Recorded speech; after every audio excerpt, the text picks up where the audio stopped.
எந்த ஆலயத்துக்கு சென்றாலும் வெறும் கையுடன் செல்லக்கூடாது. பெரியோர்களை பார்க்கும் பொழுதோ, சன்னியாசிகளை பார்க்கும் பொழுதோ, குழந்தைகளை பார்க்கும் பொழுதோ வெறும் கையுடன் செல்லக்கூடாது. அதுபோன்று ஆலயம் தொழுவது சாலவும் நன்று என்று கூறியிருப்பது போல வரும்பொழுது ஏதாவது நாம் கொண்டு வர வேண்டும். எது இந்த ஆலயத்திற்கு கொண்டு வந்தால் சிறப்பு என்றால் மங்களகரமான புஷ்பங்கள்.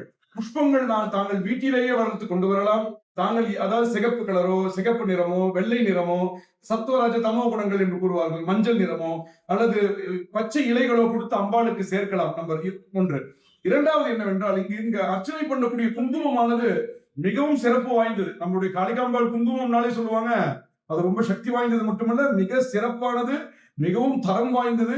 அந்த அம்பாளுக்கு அர்ப்பணித்து அதை அனைத்து பக்தர்களுக்கும் கொடுப்பதினால் எப்படி வெறும் செக்கு வெறும் பேப்பரா இருக்கு, ஆனா அந்த பேப்பர்ல சைன் போட்டு வேல்யூ எழுதி கொடுத்தா அதுக்கு எப்படி அந்த வேல்யூ கொடுக்குறாளோ அது மாதிரி இந்த குங்குமமானது தங்களிடம் கிடைக்க பெற்று தாங்கள் அணிந்து கொண்டீர்களானால் அது தங்களுக்கு வேண்டிய அனைத்து காரியங்களும் அளிக்கக்கூடியதாக இந்த குங்குமமானது விளங்குகிறது.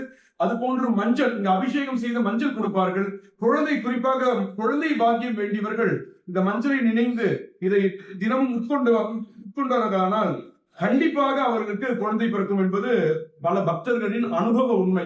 அது போன்று மிக சிறப்பு வாய்ந்தது.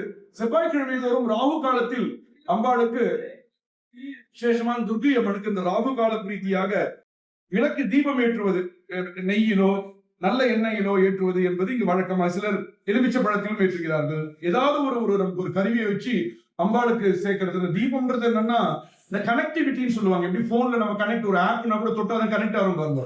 அதே மாதிரி இந்த தீபம் ஏற்றும் பொழுது அங்கு ஒரு தீபம், இந்த அகண்டமான தீபம் அம்பாள். அந்த தீபத்துடன் நாம் ஒரு தீபத்தை ஏற்றி நம்முடைய பிரார்த்தனையை சொல்லும் பொழுது அது அங்கு சேர்ந்து நமக்கு மிகப்பெரிய பலனை தருகிறது.